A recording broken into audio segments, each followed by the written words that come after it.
The scripture this morning is from 3 John, verses 13 and 14. I have a lot more things to tell you, but I'd rather not use pen and ink. I hope to be there soon in person and have a heart-to-heart talk. Peace to you. The friends here say hello. Greet our friends there by name. I'll start off while we're getting our computer up. We really loved that scripture. That scripture from Mark was the work camp theme for all of the work camps across the country this summer. And so we really took that to heart because it says we want to talk, we want to be there in person. And it was kind of ironic at the same time because going to Nepal, the only thing we could say was namaste. And the theme was say hello, and namaste means hello. So teach them how to greet each other in Nepal real fast. Go for it. So basically it's what I do, you do back. So you put your hands together as if you're praying. Some people nod down depending on status, whatever, but we're not going to do that because we're all equal here. And you say namaste to that person. Namaste. Thank you. So.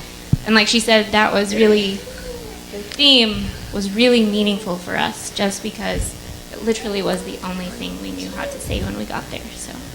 So we said hello a lot, was namaste, taking something, namaste, or trying to communicate, namaste, we use namaste a lot. We did learn a few other words, but beginning, all we could do was say hello, so that was kind of cool.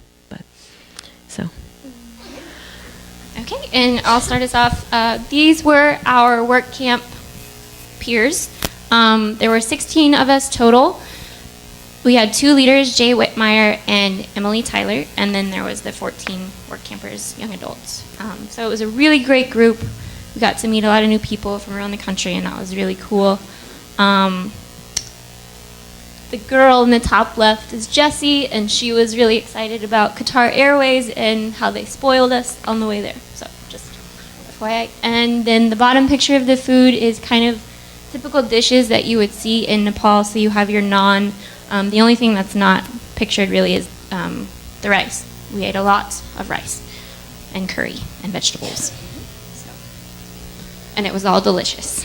So we had about 20 hours of flight time because we went from LA to Qatar, then had a 9-hour layover, and then Qatar to Kathmandu, which that was another 4-hour flight. So Qatar Airways, we liked that. We needed the nice fanciness. So first day we arrive in Kathmandu, which Kathmandu is the capital of Nepal. This is our first full day.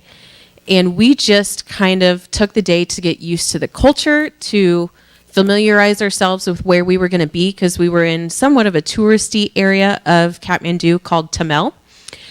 So our first adventure was walking through the streets of Kathmandu, which if you look in the bottom right, that's a pretty typical street.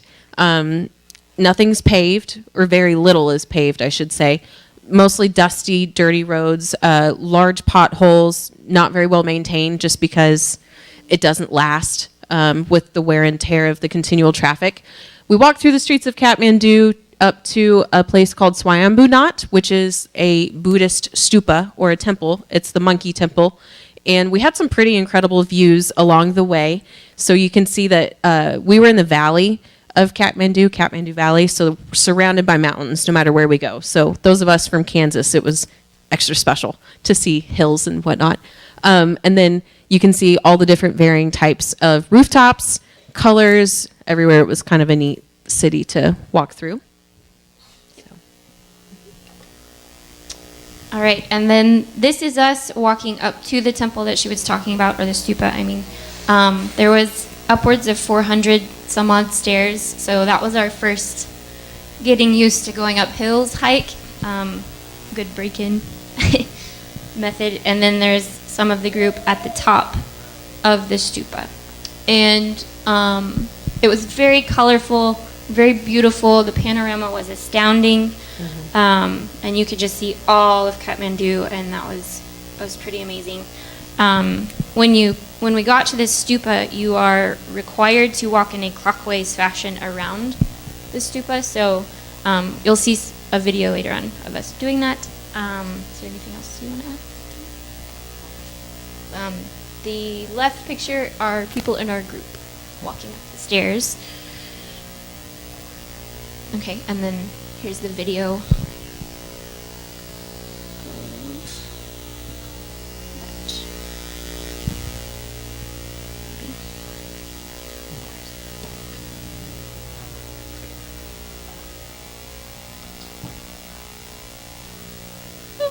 No.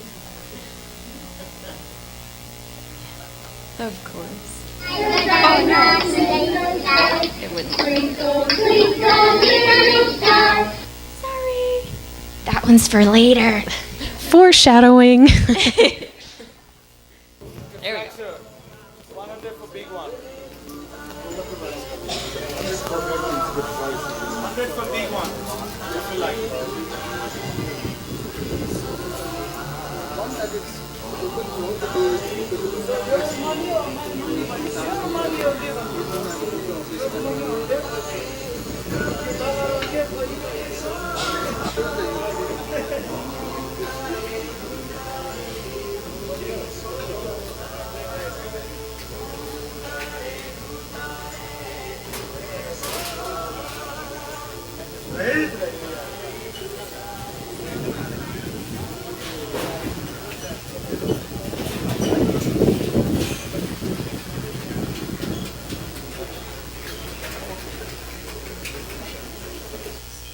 Okay.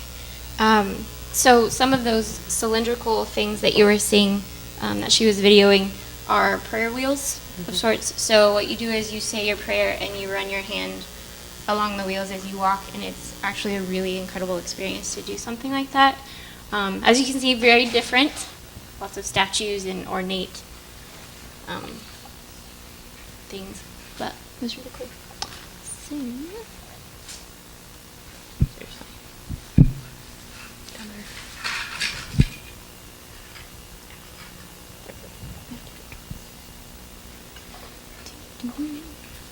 okay. Sorry, you have to bear with my computer, it's old. So that was the morning of our first day in Kathmandu. We got to go experience Swayambunat, and then after that we kind of broke into different groups and got to go eat our own lunch and just walk around Kathmandu as much as we wanted. So the group of us, 5 girls up in the top corner, is who we spent the rest of the day with. So it's Mira and myself, and then Alexis is in the pink, and I actually went to Northern Ireland with her last year, so it was fun to meet her again. And then Alexis brought Greta. Greta is in the white, and Jessie in the yellow you saw earlier. She was enjoying Qatar Airways. But we just kind of went to a restaurant that was local and had some delicious food, which the food there is extremely cheap for what we're accustomed to. So we each ordered like one plate, and we thought, oh yeah, we'll share. And I mean, we ate chicken momos, which are like chicken dumplings and rice and lots of different chicken items. And we had some vegetable momos as well. And it was so much food. The food that you get for the price you pay is incredible. So we were stuffed the rest of the day. So we all shared it, but we weren't super comfortable walking around Kathmandu the rest of the day. But one thing we did find walking around Kathmandu, do you remember what the tower was called? You've referred to it before. Blanked on it. Sorry, I put you on the spot. It's in the notes. So we went walking around Kathmandu, and we've got this map, which you can come and take a peek at the map that's leaning up against the Bible. And we kind of found ourselves in one of the not so touristy areas, which was kind of neat to see because we wanted to see more of the daily life of the Nepali people. And near a tower that used to be stories high, and it got knocked down last century sometime from another earthquake, we found a peace pole in the middle of Kathmandu. I don't think anybody else found it except for our group. So it was really fun to just stumble upon it in the middle of Kathmandu and find the peace pole. So we all had to take a selfie with it. And all the locals probably were just staring at us like we were crazy, but that's okay. It was pretty exciting for us to find. So we found the peace pole. We were wandering through Kathmandu the rest of the day. The first day we were also talking a lot about heifer. Jay Whitmire was with us, and he is on the Heifer International Board. And so he was talking to us about the 12 cornerstones of Heifer. And we didn't focus on them a ton because we weren't working directly through Heifer for the 5 days, but Heifer was related with the project we were working with. But they've got 12 different cornerstones that they try to educate people with, and all of the cornerstones spell out passing gifts. So the first one is passing on the gift, accountability, sharing, and so on. So it spells out passing gifts. So that's a fun way to remember them. And then we also ate another dinner together at a pizza place to kind of get ourselves ready for westernized food again. So, And then one of the really important things about Heifer, especially in Nepal because the culture is so different, the traditional thinking as far as community goes is it's very competitive. You don't work collectively with people. If you had a pasture and 5 different shepherds with their goats, it would be this get out, this is my area kind of thing. Not a lot of cooperation. So what Heifer was trying to offer them was a complete flip in their mind, in their thinking. And one of the cornerstones is sharing and caring in Heifer. And that was almost something that never really happened in especially small communities. It was competitive. You didn't help people out if they had a problem or became broke or their house fell down. Tough luck, I'm not going to help you kind of thing. So what Heifer was doing was really revolutionary, especially for the Nepali people. And what Heifer does is they work with community partners that are in the community so that they have that cultural bridge and they can make more of an impact that way. And then, of course, you can see down on the bottom, it says gender and family focus. Nepal, much like China, and well, I guess they're all a lot the world, of Asia, really, yeah. do not value girls. Girls are lesser than boys, and there's a lot of sad things that happened around that. So they really try to educate families on work with your community, work together, value your children, let them go to school, educate them so that your lives can be more fulfilled kind of thing.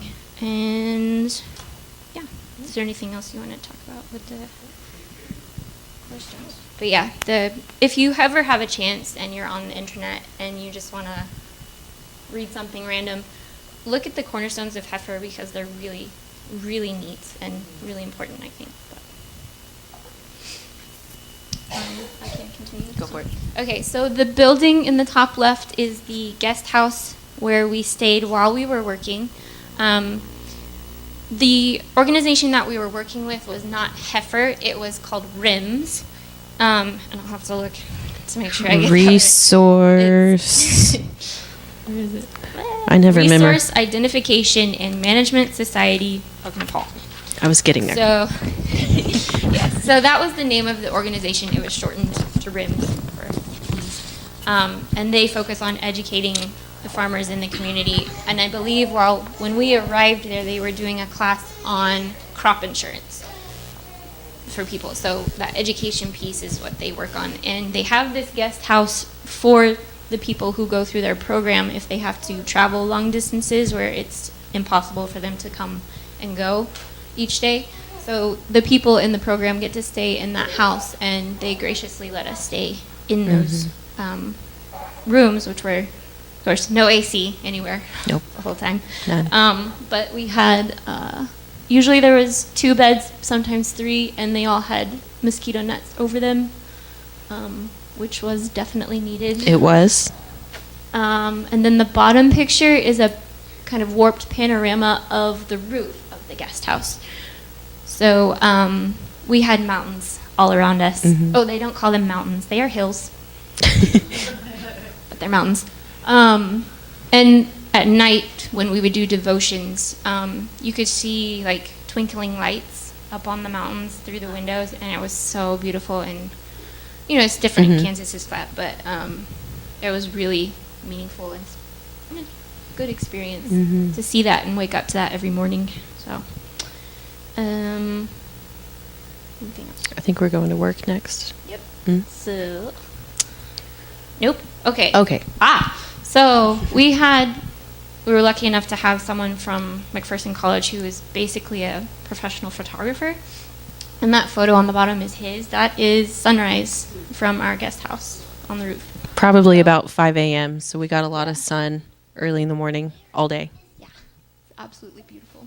And And then then- the suspension bridge, the guest house was on the top of a hill, and there was a river behind it, and the suspension bridge connected the top of that hill to another hill of the same village. So we crossed that bridge a lot just for fun. Yeah. We didn't have to cross it to go to work, but it was fun.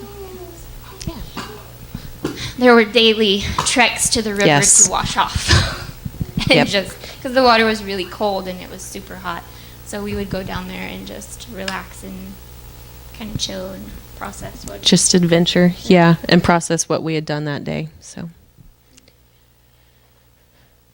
okay, so we took one day of rest getting to RIMS because it was somewhat of a trek. So this is the next day. This is day 4, and the top left is us riding in our bus. We took a school bus every day to and from our work sites, and the process of getting to our work sites meant that we had to walk from RIMS, from our guest house, down about 10, 15 minutes to the highway.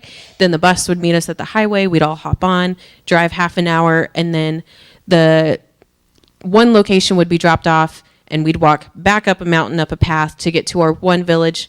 The other group would stay on the bus, and they would drive another 15, 20 minutes at least, 30 minutes to get to their location, and they'd hike an average of an hour up to their location. So lots of on and off a bus getting to and from the highway. So we took the highway every single time we needed to get to a place. And then each location, we were working at 2 different schools, and we all got welcomed by getting tikka, which is the red chili powder and rice paste on our foreheads. And we also got little bouquets of flowers, and they would welcome us and tell us a blessing in Nepal that we couldn't understand, but it was still pretty cool to be welcomed in that sense. Did they do anything special at yours? Pretty much the same thing, just a lot more people. Yes, My yes. school. Her school was much bigger than mine. We went to 2 different locations each day, so. The picture on the right is kind of in front of the school that I worked mostly at, and then the picture on the bottom is where Colby was. Yes, where the kids held school was where we were at there. And the principal of my school is the man on the left in the whitish blue long sleeve shirt. Yep. And then I don't know if you can see him. There's a guy wearing a green shirt. His name is Ram, and I think he was like 22 or 23 or something, and he had graduated from one of the RIMS programs and was working as a successful veterinarian and making a really good living. I think Jay said he was making about 5,000 rupees a year, which in dollars is about $500, I think, if I'm doing that right, which is really good. That is a good salary for a Nepali man, so just kind of process that for a minute. If that's a good salary, what is not a good salary? So yeah, and he was really helpful. He worked with us every day, so he was just being that presence for RIMS, which is really important, being a role model. And he would even go in and teach help the kids with their work and stuff, so that was really cool. Okay, and I guess this is my site. The school I was at had about 600 kids, grade 1 through 12. They don't have kindergarten in Nepal, so grade 1 would be like your itty-bitty primary kids, and grade 12 would be high school.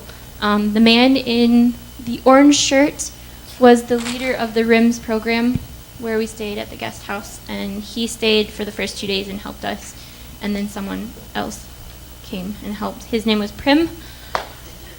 Yeah, Prim. And basically the first day and a half at our site, we were shoveling dirt, carrying dirt in bags. You can kind of see there's a giant dirt pile. It was so big, but we were able to bag it all up, and what they were doing was building a retaining wall, a terrace with a retaining wall, because during the monsoon season, there's no pavement, of course, in front of the school, and their school is at the top of the hill, so the kids would have to walk up these muddy, slippery slopes to go from their house up to the school. So what they really wanted to do was build up that area and then put in stairs so that they could get to school much easier, especially during monsoon season.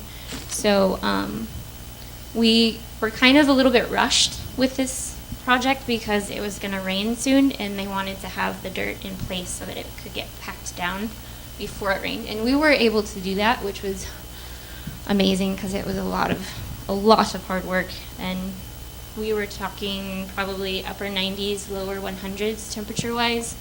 And I don't know the exact percentage of humidity, but it felt like I was in Louisiana because it was just stifling hot. Is there? Okay. The guy on the right is Kalani. He was one of the other guest work campers. Okay, so there's the retaining wall. I believe that was the first day. I'm not sure. But you can see all of those bags right there. We filled all of those with that dirt from the pile. And then we eventually moved them to the wall, and a community member instructed us where to put them and how to place them.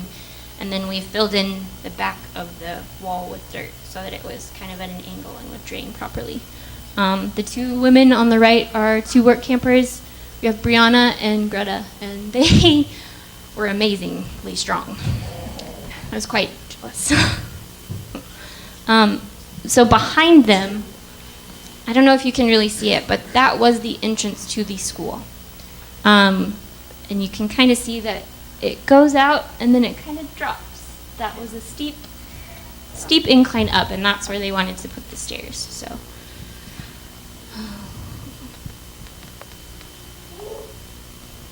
Okay, this is us again. So after we finished with the retaining wall, we started moving rocks from behind the school to the front of the school so that they were in piles so that people would be ready to start making the stairs. So that took the remainder of our time. Basically, it was just taking all of these rocks, which were leftovers from buildings that had fallen down from the earthquake. So they just fell over, reuse the rocks, and start over again kind of process. The building up top was one of the frames of the buildings that they used to have that collapsed during the earthquake. I believe they said 3 of their buildings had collapsed. So the fact that they had their main building still working was kind of really great. Yeah. Very heavy rocks. I was so sore the second day. Oh, that was awful. Your back, your arms, Everything hurt. your legs from trying to steady yourself on the hill because everything you do is on a hill. Yeah. Rocks played a big part in everybody's week. We did a lot of rocks. So there may be one with a wheelbarrow too. And then, so we moved all of those rocks. Colby's group started the pile on the left, and then we finished that pile and started the pile on the right. And that was from my day. So their pile on the right grew. Well, both piles did, because that was taken when we were there. So basically, my group was the lower agility group, and we were okay with that.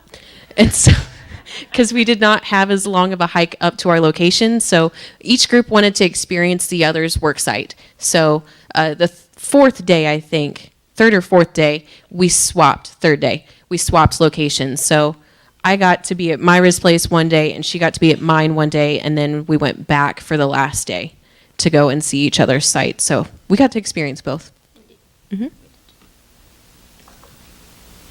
And this was the last day that we were at our work site. There's 2 things I want to point out to you. You can see, of course, the people are amazing. Behind the people, I don't know if you can see it or not, but this was kind of the typical response to buildings collapsing after the earthquake, because a lot of the buildings in Nepal, you have to build up because there's not a lot of space to build out. So you would have buildings 2, 3, 4 stories tall, but when the earthquake hit, the top floors were the ones that would collapse and fall over. leaving either the lower level or the lower 2 levels. And you can't have an open roof in Nepal because there are monsoon rains. So the quick fix to fixing your house initially is to put tin over the second or first level that was still remaining, and then anchor it with whatever you could find that was heavy. So rocks, sticks, well, not sticks, logs, whatever.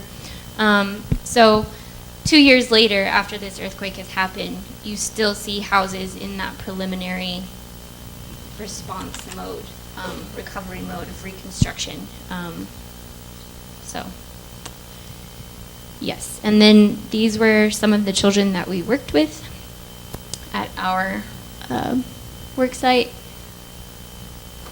So we had a lot of the interactions that we had with the kids were with the younger kids, because the majority of our group were females, and it is incredibly inappropriate for older male to interact with females of any sort. So a lot of the interactions we had were with the younger primary kids, boys and girls both, and then the older girls. The boys played soccer a lot, so, on their breaks. But, they were so adorable. Just curious, gregarious, in our faces, sometimes wanting to help, which was really cool. And just asking us questions, practicing their English. The word for older sister in Nepal is Didi, and we heard that a lot, and that was really special. Because they would say, Didi, Didi, Didi. And that was a joyous thing. They would also bring us unripe fruit as an offering. Like, they would pick it on their way to school, and they would hand it to us, and by golly, we ate it no matter how sour it was, because if we didn't, they would have been heartbroken. So we ate a lot of sour, unripe fruit, but it was good.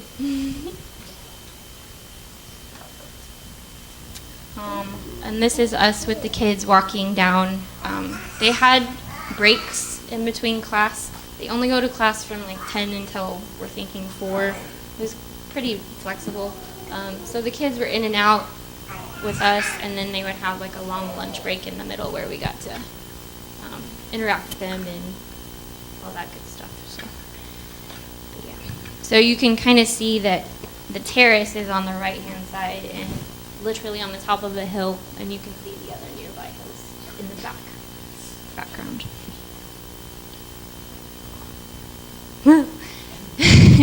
So this is Jay Whitmire, one of the leaders. He spoke Nepali fairly fluently, and that was a blessing, a huge, huge blessing, because none of us knew how to speak Nepali.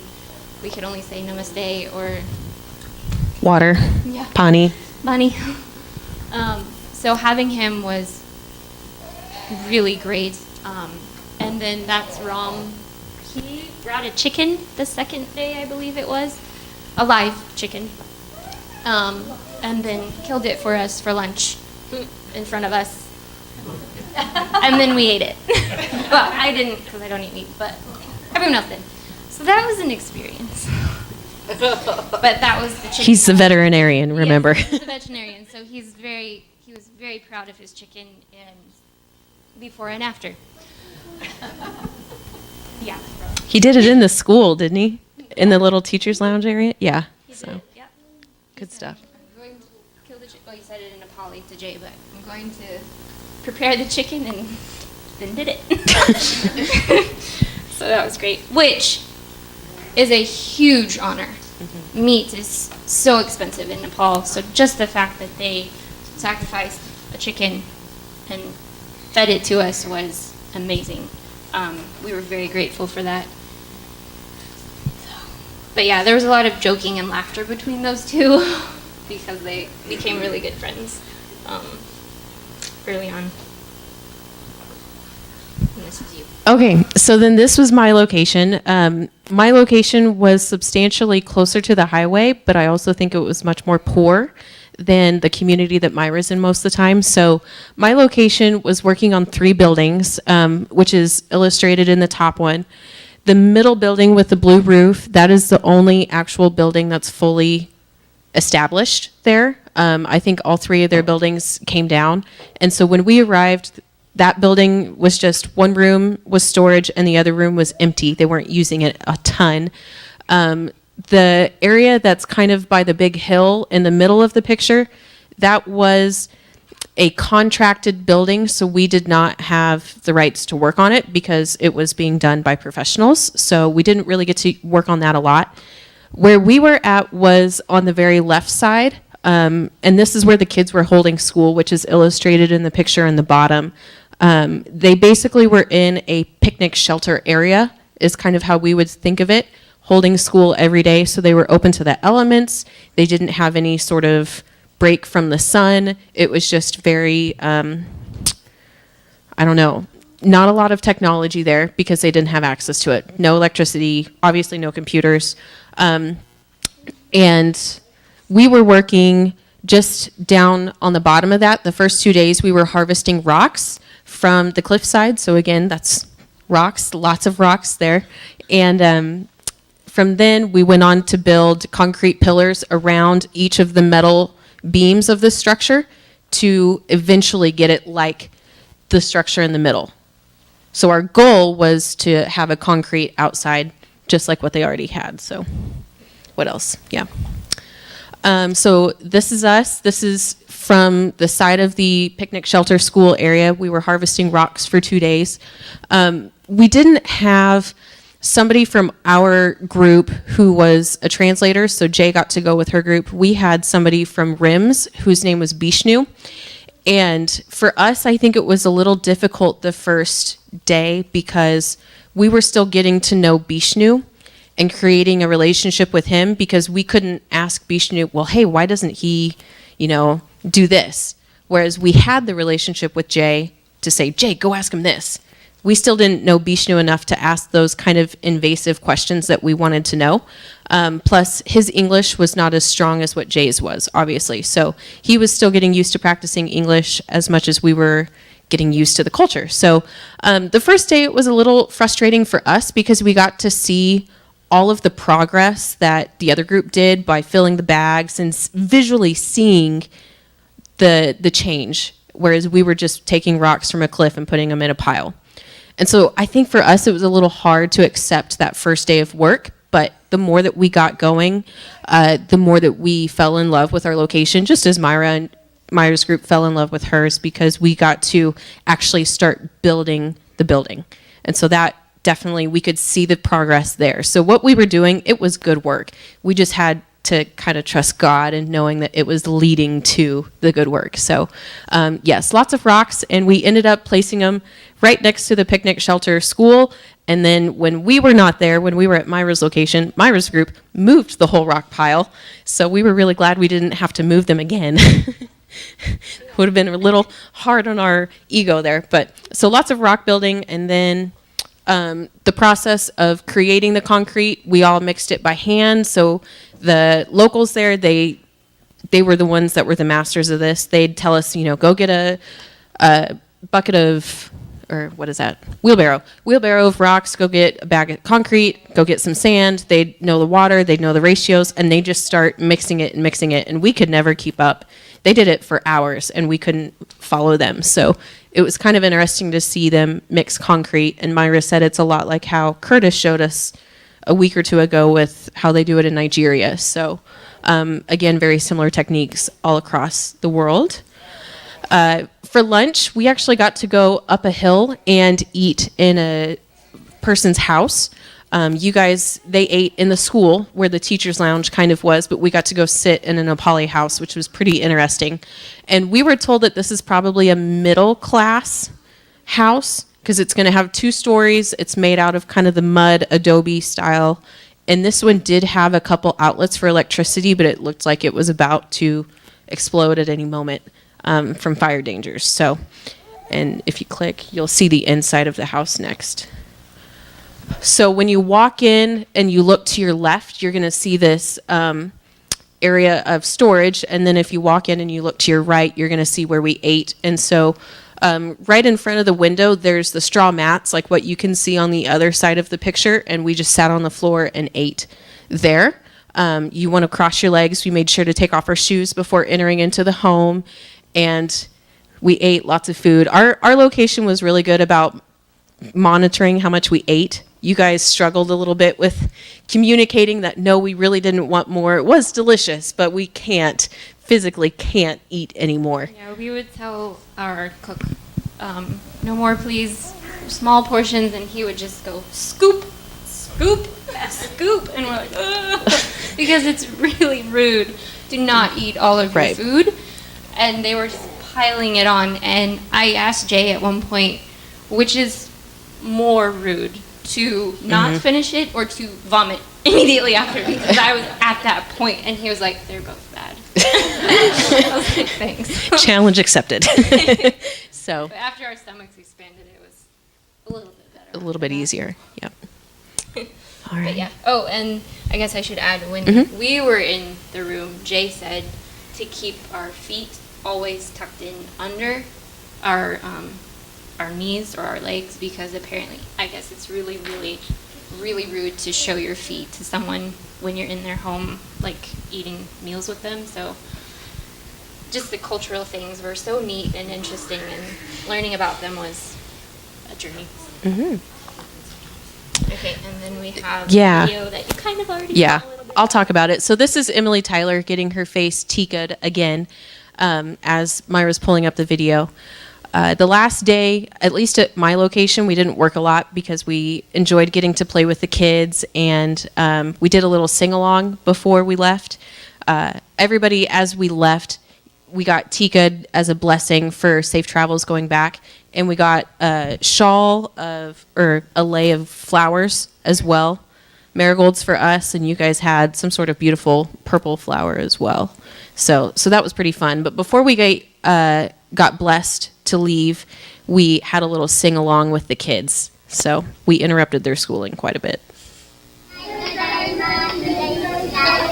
Twinkle, twinkle, little star, how I wonder what you are. How Mama, I'm so like a diamond in the sky. Twinkle, twinkle, little star, how I wonder what you are.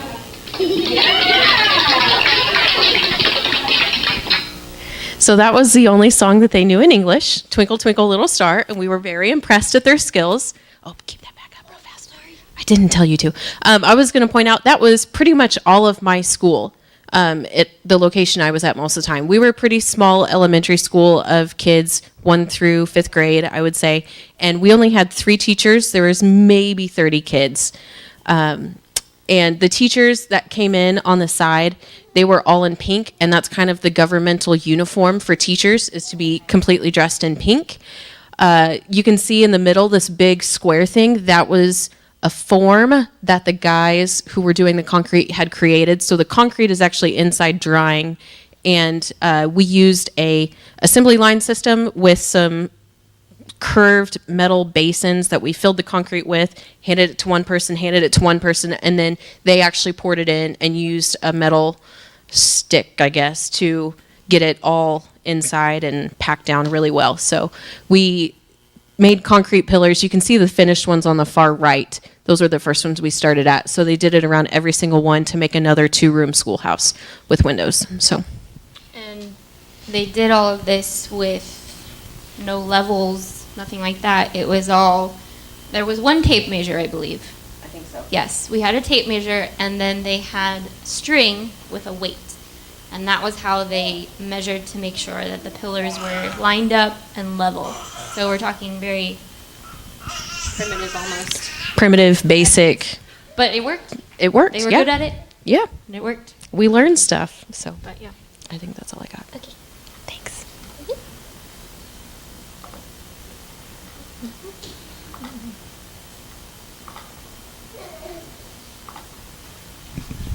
Okay, and this was the last day of our work experience.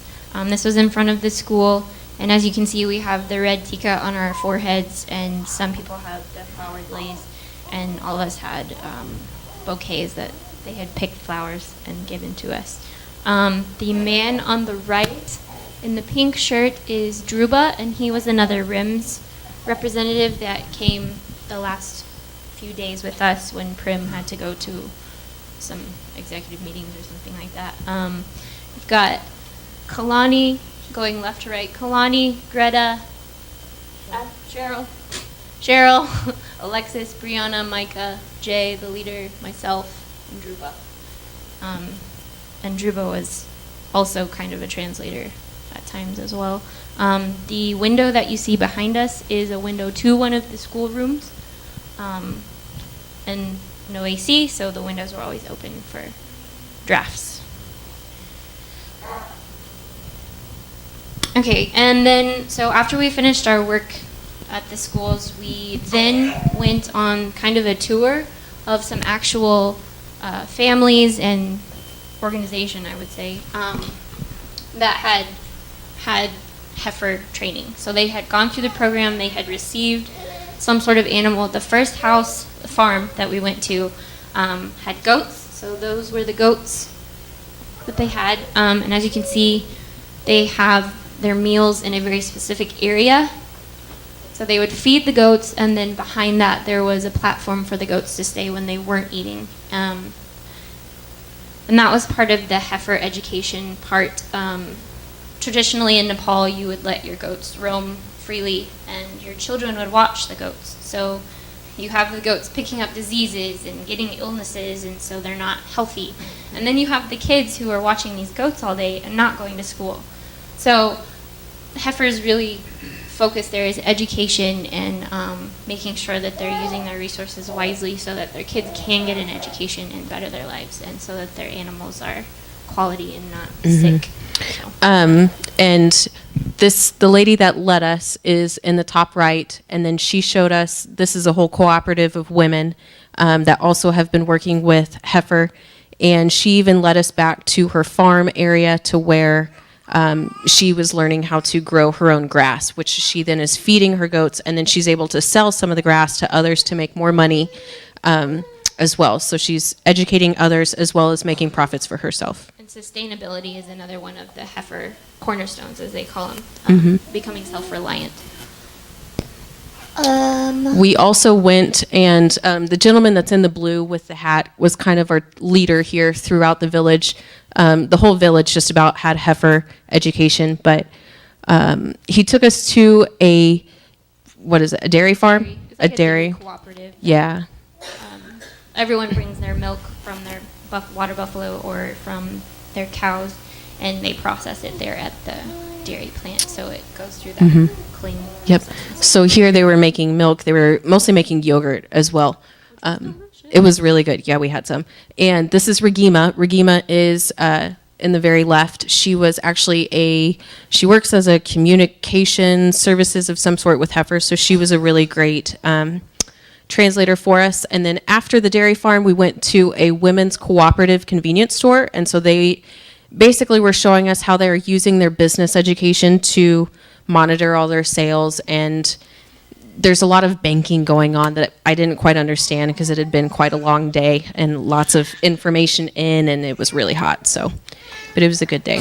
Some of the things that they do in this women's cooperative is have days where they educate the women in the community about that gender piece, and also about like learning to work together kind of thing.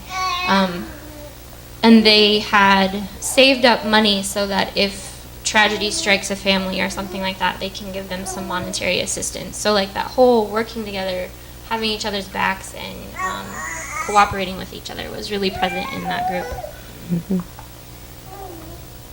And then the day before we left, we got to ride elephants in the Chitwan National Park, and that was amazing. Yep, we got to pet them, we got to ride them, and our goal was we were hoping to see some black rhinos out in the wild on top of an elephant. So think about those two giant animals, and you're just strolling along. But it had rained pretty heavily the night before, and we were told that the rhinos often go to the watering holes, and that's where you see the rhinos. But since it had rained heavy the previous day, they didn't need to go to the watering holes. So we didn't get to see any black rhinos, but we saw some other interesting wildlife that was unique to Nepal. So, and then more of us on top of the elephants. These were Asian elephants. They weren't African. So, I mean, they were small, but they were still giant. I mean, nothing like petting a horse. And then this was the last day of work camp, but we took a picture in front of, behind Colby's site, and we've got our little legs and Wichita in the background. That's amazing. And Danyabad means thank you in Nepali. So, Danyabad.